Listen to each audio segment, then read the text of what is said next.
Good morning, सुप्रभात, अभिनंदन, आभार दोस्तों। आज मैं आप सभी के लिए लेकर आया हूँ 27 जुलाई 2022 ईस्वी का करंट अफेयर्स। तो चलिए हम लोग स्टार्ट करते हैं। आज का होने वाला सेशन बहुत ही खास। तो आज का पहला क्वेश्चन रहा दोस्तों, ये आपके सामने कि विश्व बैंक के मुख्य अर्थशास्त्री के रूप में किस भारतीय अर्थशास्त्री को शामिल किया गया है। तो यह बहुत ही इंपॉर्टेंट क्वेश्चन है दोस्तों, बहुत ही महत्वपूर्ण क्वेश्चन है।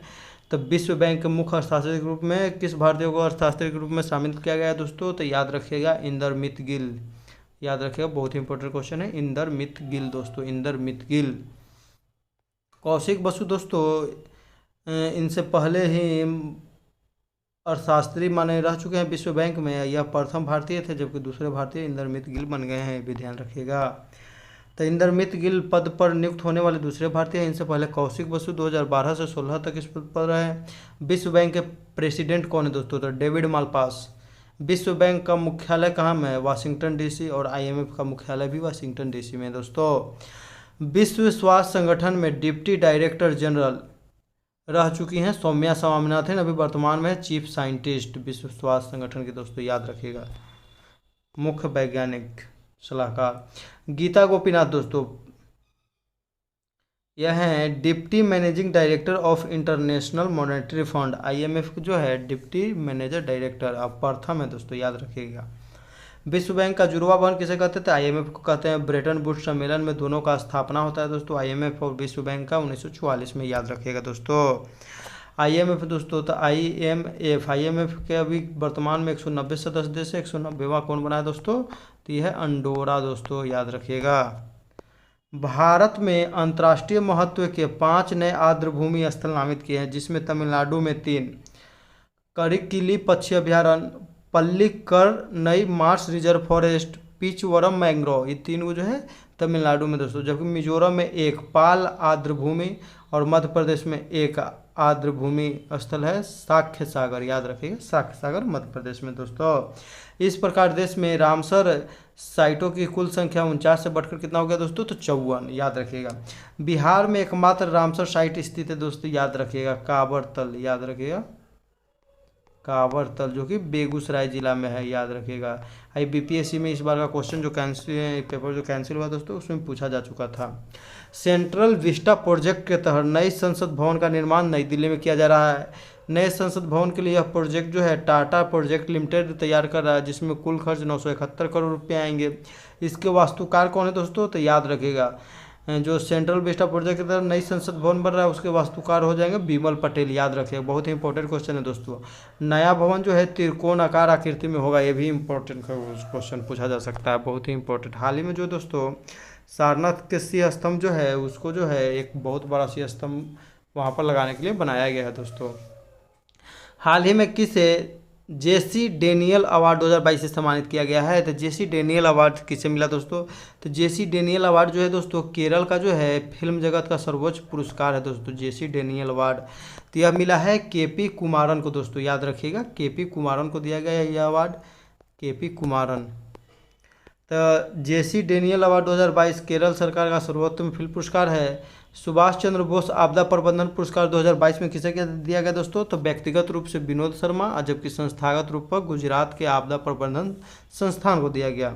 अब उसी टाइम दोस्तों नेताजी पुरस्कार भी दिया गया था, नेताजी पुरस्कार 2022 थी। यह दोस्तों शिंजो आबे को दिया गया था, याद रखिएगा, जिनका हाल ही में नारा नामक शहर में जापान में ही गोली मारकर हत्या कर दी गई दोस्तों। 68वें राष्ट्रीय फिल्म पुरस्कार में मोस्ट फ्रेंडली स्टेट कौन था दोस्तों, तो मध्य प्रदेश, याद रखिएगा। 65वें राष्ट्रीय फिल्म पुरस्कार में सर्वश्रेष्ठ एक्टर का पुरस्कार अजय देवगन एवं सूर्या को मिला है, ये भी याद रखिएगा। बोल्ट जमान अवार्ड से किसे सम्मानित, दीपक धर जो है आईआईटी कानपुर के प्रोफेसर है दीपक धर दोस्तों, बोल्ट जमान पदक। अगला क्वेश्चन हो जाएगा दोस्तों कि हाल ही में किसने ई अमृत मोबाइल ऐप लॉन्च किया है। तो ई अमृत मोबाइल ऐप दोस्तों, तो ई अमृत मोबाइल ऐप की बात करें दोस्तों तो इसको लॉन्च किया है नीति आयोग, याद रखिएगा। नीति आयोग जो है एक जो है सलाहकार समिति है दोस्तों, परामर्शदात्री और कानूनी समिति है, लेकिन संवैधानिक समिति नहीं है। तो उसी के द्वारा ई अमृत मोबाइल ऐप इलेक्ट्रिक व्हीकल को जो है बढ़ावा देने के लिए दोस्तों, तो अमृत ऐप को अमृत महोत्सव पर लॉन्च किया गया है। इसमें इलेक्ट्रिक व्हीकल को बढ़ावा दिया जाएगा। नीति आयोग के वर्तमान अध्यक्ष सुमन के बेरी और सीईओ है परमेश्वरन अय्यर। नीति आयोग के अध्यक्ष की बात करें तो कौन होता है दोस्तों, तो पीएम होते हैं, प्रधानमंत्री। नीति आयोग की स्थापना जो होता है दोस्तों 1 जनवरी 2015 ईस्वी को होता है। इसके प्रथम मुख्य अध्यक्ष बनते हैं नरेंद्र मोदी और उपाध्यक्ष बनते हैं अरविंद पनगड़िया, याद रखिएगा दोस्तों, अरविंद पनगड़िया। और प्रथम उपाध्यक्ष सिंधु श्री खुल्लर दोस्तों। अरविंद पनगड़िया के बाद इसके उपाध्यक्ष कौन बनते हैं, तो राजीव कुमार दोस्तों, राजीव कुमार। अगला क्वेश्चन हो जाएगा दोस्तों कि एनसीईआरटी के अध्यक्ष कौन है, तो दिनेश कुमार सकलानी। आईआईटी रुड़की के द्वारा मौसम की भविष्यवाणी के लिए किसान ऐप लॉन्च किया गया है उत्तराखंड दोस्तों, याद रखेगा, रुड़की काम है उत्तराखंड में किसान ऐप। इलेक्ट्रिक व्हीकल के बढ़ावा देने के लिए फेम योजना की शुरुआत की भी, याद रखिएगा, फेमस क्वेश्चन है दोस्तों, इलेक्ट्रिक व्हीकल फेम योजना। अगला क्वेश्चन हो जाएगा दोस्तों कि प्रतिवर्ष आयकर दिवस कब मनाया जाता है। तो आयकर दिवस की बात करें दोस्तों तो यह है आय पर लगने वाला एक टैक्स है जो कि प्रत्यक्ष कर है दोस्तों, जिस पर यह टैक्स लगता है उसी को भरना पड़ता है। तो 23 जुलाई को दोस्तों आयकर रिटर्न करने की अंतिम डेट अभी है 31 जुलाई दोस्तों, याद रखिएगा। तो 24 जुलाई 1860 को जेम्स विल्सन ने आयकर स्टार्ट किया था, क्योंकि आर्थिक स्थिति मजबूत करने के लिए अंग्रेजों को। आयकर जो है दोस्तों प्रत्यक्ष कर है, यानी कि एक प्रकार का डायरेक्ट टैक्सेज है। 1963 के राजस्व अधिनियम के तहत सीबीडीटी की स्थापना होती है, याद रखिएगा, central board of direct taxes. CBDT के अध्यक्ष वर्तमान में कौन है दोस्तों, तो नितिन गुप्ता, याद रखिएगा, सीबीडीटी के तो नितिन गुप्ता। जीएसटी एक अप्रत्यक्ष कर है जिसका पर समवर्ती सूची पर लगने वाला एक कर है दोस्तों, याद रखिएगा। जीएसटी काउंसिल का प्रमुख कौन होता है, तो वित्त मंत्री होता है। अनुच्छेद 279 के ए में इसकी चर्चा किया गया है दोस्तों। 101वां संविधान संशोधन के तहत 1 जुलाई 2017 को लागू किया गया भारत में जीएसटी। किस कमेटी के सिफारिश पर दोस्तों, तो विजय केलकर समिति के सिफारिश पर, याद रखिएगा, भारत में जीएसटी। भारत में जो जीएसटी लागू हुआ वो कनाडा के मॉडल पर आधारित है दोस्तों, सबसे पहले फ्रांस में जीएसटी लागू हुआ था, ये भी ध्यान रखिएगा। अगला क्वेश्चन हो जाएगा दोस्तों कि जुलाई 2022 में शुरू की गई रैंप योजना किसके द्वारा समर्थित योजना है। तो रैंप योजना जो दोस्तों है दोस्तों किसके द्वारा समर्थित योजना है, तो याद रखिएगा, हम पहले भी बता चुके हैं, यह जो है विश्व बैंक।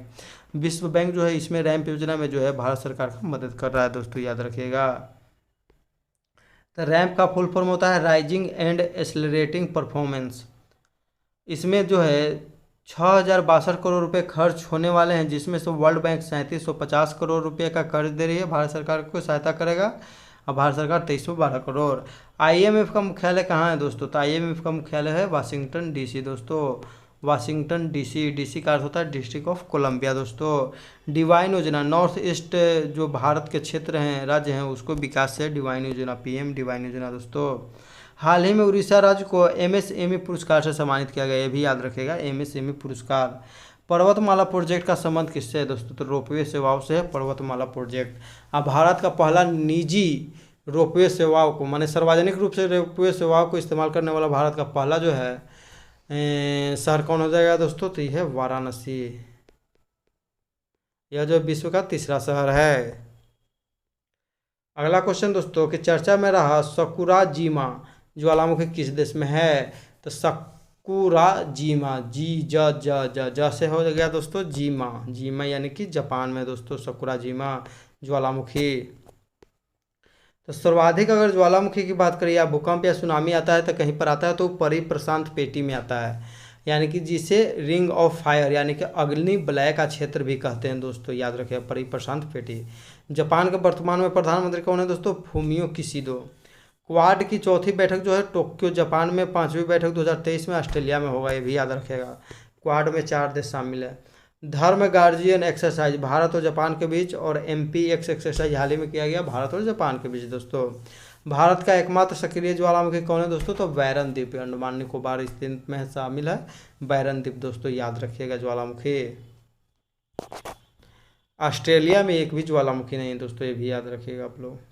अगला क्वेश्चन है कि जुलाई 2022 में किस देश द्वारा साउथ सुपरस्टार कमल हासन को प्रतिष्ठित गोल्डन वीजा दिया गया। तो साउथ फिल्म के सुपरस्टार है कमल हासन दोस्तों, उनको जो है गोल्डन वीजा कहाँ के द्वारा दिया गया, तो हम पहले भी बता चुके हैं कि गोल्डन वीजा दोस्तों किस देश के द्वारा दिया जाता है, तो यूएई के द्वारा दोस्तों। अब गोल्डन वीजा कितने सालों के लिए दिया जाता है, 10 सालों के लिए दोस्तों, याद रखिएगा। जीआई टैग भी दिया जाता है दोस्तों 10 सालों के लिए, जबकि पेंटेड जो होता है दोस्तों, तो पेंटेड होता है 20 साल के लिए दोस्तों, याद रखिएगा। तो गोल्डन वीज़ा 10 वर्षों के लिए दिया गया। इजराइल के नए प्रधानमंत्री यार लैपिड है दोस्तों, ये भी याद रखिएगा। होप मिशन जो है जापान की सहायता से यूएई का जो है मंगल मिशन है दोस्तों, याद रखिएगा। होप मिशन यूएई का मंगल मिशन है। यूएई की प्रथम सरकार है दोस्तों कि विश्व में पेपरलेस सरकार है। T20 एशिया कप का आयोजन यूएई में होने वाला है दोस्तों, याद रखिएगा। पिछली बार वर्ल्ड कप T20 का काम हुआ था 2021 में, थे वहीं पर हुआ था। ऑस्ट्रेलिया विजेता बना था दोस्तों न्यूजीलैंड को हराकर। I2U2 में कौन कौन से देश शामिल है? तो I2U2, आई का अर्थ हो गया और टू यानी आई से 2 देश, तो आई से हो गया इंडिया प्लस इजराइल दोस्तों, और यू से हो गया यूएई और यूएसए अमेरिका दोस्तों, याद रखिएगा। इजराइल और यूएई में दोस्तों अब्राहम समझौता हुआ था दोस्तों, याद है ना आप लोग को। अब्राहम एकॉर्ड किन 2 देशों के बीच हुआ? यूएई और इजराइल, डोनाल्ड ट्रंप ने करवाया था दोस्तों। अगला क्वेश्चन हो जाएगा दोस्तों कि हाल ही में किस राज्य ने बराक भुवन वन्य जीव अभ्यारण्य की स्थापना के प्रस्ताव को मंजूरी दी है? तो बराक भूमन वन्य जीव अभ्यारण्य के प्रस्ताव को मंजूरी दिया किस राज्य ने दोस्तों? तो याद रखिएगा हो जाएगा असम राज्य। बहुत ही इंपॉर्टेंट क्वेश्चन है दोस्तों। असम के मुख्यमंत्री है हेमंत बिस्वा शर्मा और राज्यपाल है जगदीश मुखी। असम में कुल 7 राष्ट्रीय उद्यान है दोस्तों, याद रखिएगा। राष्ट्रीय जलमार्ग 2 ब्रह्मपुत्र नदी पर धुबरी एवं सादिया के बीच जाती है। असम का शास्त्रीय नृत्य क्या है दोस्तों? तो सतरिया, याद रखिएगा। यह जो है 8वां भारत का शास्त्रीय नृत्य है या नवीनतम है। भारत के नवीनतम शास्त्रीय नृत्य है जिसे शंकर देव के द्वारा शुरू किया गया।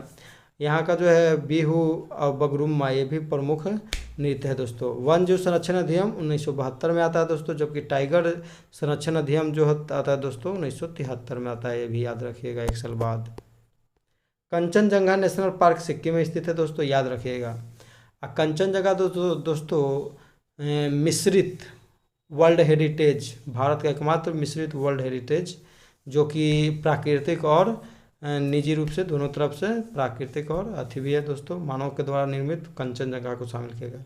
भारत का नवीनतम राष्ट्रीय उद्यान देहिंग पटकई दोस्तों, याद रखिएगा। देहिंग पटकई भी असम में है दोस्तों। अगला क्वेश्चन हो जाएगा कि हाल ही में भारत में अपनी तरह के पहले ब्रेन हेल्थ क्लिनिक का उद्घाटन कहाँ किया गया?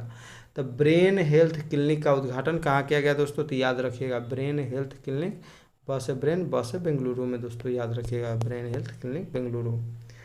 तो कभी योजना यानी कि कर्नाटक ब्रेन हेल्थ इनिशिएटिव के तहत ब्रेन हेल्थ की स्थापना बेंगलुरु में किया गया दोस्तों, याद रखिएगा। मोहल्ला क्लिनिक जो है नई दिल्ली में दोस्तों। 243 नम्मा क्लिनिक कर्नाटक के राज्यपाल कौन है? थावरचंद गहलोत। भारत में 24 मंजिला ओपीडी टावर कहाँ में स्थापित किया गया? सबसे ऊंचा भारत का जयपुर में। भारत का दूसरा सबसे बड़ा क्रिकेट स्टेडियम कहाँ में बनने जा रहा है दोस्तों? तो जयपुर में बन रहा है। पहला कहाँ है? तो अहमदाबाद में दोस्तों। भारत का पहला जियो पार्क तो जब्बलपुर लम्हेड़ा गांव। बायोलॉजिकल क्लॉक जैविक घड़ी किसे कहते हैं दोस्तों? तो पीनियल ग्रंथि को जो है जैविक घड़ी कहते हैं। मस्तिष्क की रेत भी इसे कहते हैं दोस्तों, कई बार एग्जाम में भी पूछा जा चुका है। बायोलॉजिकल क्लॉक जैविक घड़ी किसे कहते हैं? खेलो इन सिटी गेम्स के द्वारा, खेलो यूनिवर्सिटी गेम्स दोस्तों, यूनिवर्सिटी गेम्स का दूसरा संस्करण बेंगलुरु में हुआ जिसका शुभंकर था बीरा दोस्तों, और जैन यूनिवर्सिटी बेंगलुरु ने जीता पहला रैंक। पहली सेमीकॉन इंडिया 2022 का कॉन्फ्रेंस बेंगलुरु में दोस्तों, सेमीकंडक्टर के लिए सेमीकॉन। अगला क्वेश्चन हो जाएगा दोस्तों कि हाल ही में केंद्र सरकार ने भारतीय ध्वज संहिता में संशोधन किया है। यह संहिता जो है दोस्तों किस वर्ष आई थी? तो भारतीय ध्वज संहिता जो है 2002 का है दोस्तों, याद रखिएगा। 2000 का नहीं, 2002 का है। इसमें संशोधन किया गया है दोस्तों, याद रखिएगा 2002 में संशोधन किया गया है। ध्वज संहिता 2002 में संशोधन किया गया है कि 24 घंटे तिरंगा फहराया जा सकता है। पहले था दोस्तों कि जब तक सूर्य यानी कि सूर्य उग गया और सूर्य डूबने से पहले तक दोस्तों, कहीं पर भी फहरा सकेंगे, अपने घर में, ऑफिस में, कहीं पर भी दोस्तों। तिरंगा हर घर अभियान हाल ही में 13 अगस्त से 15 अगस्त तक शुरू किया जाएगा। तिरंगा राष्ट्रीय ध्वज के रूप में 22 जुलाई 1947 को अपनाया गया संविधान सभा के द्वारा दोस्तों। राष्ट्रगान 24 जनवरी 1950 को भी संविधान सभा के द्वारा अपनाया गया। सबसे बड़ा खादी का राष्ट्र ध्वज जैसलमेर राजस्थान में बनाया गया दोस्तों। मैक्स वेस्टरपन ओपन ने 2022 ईस्वी का फ्रेंच ग्रैंड फिक्स का खिताब जीता है, याद रखिएगा। भारत का पहला हर घर वाला प्रमाणित जिला बुरहानपुर मध्य प्रदेश, कल ही बताए थे दोस्तों। विश्व एथलेटिक्स चैंपियनशिप 2022 में किस भारतीय ने पहली बार रजत पदक जीता? तो नीरज चोपड़ा दोस्तों, याद रखिएगा नीरज चोपड़ा। अभी तक इसमें 2 भारतीय ही पदक जीत चुके हैं। वो अंजुम बॉबी जॉर्ज थी जो ब्रॉन्ज मेडल जीती थी लंबी कूद में, ये दूसरे व्यक्ति हैं दोस्तों। वहाँ पर चोटिल भी हो गए, इसलिए कॉमनवेल्थ गेम से भी बाहर हो गए दोस्तों। शिवराज सिंह चौहान ने भोपाल में अमर शहीद चंद्रशेखर आजाद की भव्य प्रतिमा स्थापित की जाने की घोषणा की, याद रखिएगा ये भी दोस्तों। अगला क्वेश्चन हो जाएगा दोस्तों कि हाल ही में किसने भारतीय अंटार्कटिका विधेयक 2022 पेश किया? तो भारतीय अंटार्कटिका विधेयक 2022। तो अंटार्कटिका जो है दोस्तों विश्व के 7 महाद्वीपों में एक महाद्वीप है। यह जो है जितेंद्र सिंह के द्वारा, जो कि पृथ्वी मंत्री हैं, उनके द्वारा पेश किया गया दोस्तों। तो अंटार्कटिका में जो भारत के 3 अनुसंधान स्थापित किए गए हैं। दक्षिण गंगोत्री सबसे पहले 1983 में जेड कासिम के द्वारा नेतृत्व में, मैत्री फिर स्थापना होता है, फिर तीसरा जो है भारतीय 2015 में स्थापना होता है। पृथ्वी मंत्री डॉक्टर जितेंद्र सिंह के द्वारा लोकसभा में विधेयक पेश किया गया। अंटार्कटिका में जो अनुसंधान स्टेशन स्थापित होगा उसका संचालन जो है भारत अपने घरेलू कानून के अनुसार करेगा। यही दोस्तों पारित किया गया है। श्वेत महाद्वीप के नाम से किसे जानते हैं? अंटार्कटिका महाद्वीप। ऐसा भी जानते हैं दोस्तों कि अंटार्कटिका महाद्वीप का जो है क्षेत्रफल बढ़ते या घटते रहता है दोस्तों, क्योंकि वहाँ पर बर्फ ही बर्फ है। आईआईटी कानपुर ने निर्माण नामक कार्यक्रम की शुरुआत की। इसमें जो है स्वास्थ्य, सुरक्षा और कृषि क्षेत्र में कार्य कर रहे 15 स्टार्टअप को बढ़ावा दिया जाएगा, जिसमें सबसे अच्छा प्रदर्शन करने वाले स्टार्टअप को 10 लाख रुपए तक का पुरस्कार भी दिया जाएगा। तो आईआईटी कानपुर के द्वारा निर्माण नामक कार्यक्रम की शुरू किया गया है। कारगिल विजय दिवस 2022 26 जुलाई को मनाया गया, ये भी याद रखिएगा दोस्तों। भारतीय इतिहास में ऑपरेशन विजय 2 बार शुरू किया गया। पहली बार 1961 ईस्वी में गोवा और दमन दीव को भारत जो है पुर्तगालियों से मुक्त कराने के लिए। दूसरा जो है दोस्तों ऑपरेशन विजय है 1999 ईस्वी में कारगिल युद्ध में विजय प्राप्त करने के लिए दोस्तों। ऑपरेशन व्हाइट सी भी कारगिल युद्ध से संबंधित है, यानी कि सफ़ेद सागर दोस्तों, याद रखिएगा। पिछला वीडियो में क्वेश्चन पूछा गया था कि अमर शहीद चंद्रशेखर आजाद की भव्य प्रतिमा का अनावरण कहाँ किया जाएगा? तो भोपाल। इनके गांव का नाम है भावरा। भावरा से जो है यहाँ पर मिट्टी लेके आया जाएगा और इसका नींव रखा जाएगा दोस्तों। इसका सही जवाब देने वाले लोग हैं पृथ्वीराज, स्टडी ब्लॉग, आयुष वर्मा, सुमन राज इत्यादि दोस्तों। इन सभी को ढेर सारी बधाई। आज का क्वेश्चन रहेगा जो कि बहुत ही इंपॉर्टेंट क्वेश्चन है दोस्तों कि विश्व बैंक के मुख्य अर्थशास्त्री के रूप में किस भारतीय अर्थशास्त्री को शामिल किया गया? तो विश्व बैंक के मुख्य अर्थशास्त्री के रूप में किस भारतीय अर्थशास्त्री को शामिल किया गया? आप कमेंट करके जरूर बताएं दोस्तों। वीडियो यदि अच्छा लगता है तो लाइक कीजिए, शेयर कीजिए और कमेंट करके जरूर बताइए वीडियो कैसा लगा दोस्तों। और चैनल पर यदि नए हैं तो कृपया चैनल को सब्सक्राइब करें। वीडियो को पूरा देखने के लिए दोस्तों धन्यवाद। जय हिंद, जय भारत, वंदे मातरम दोस्तों।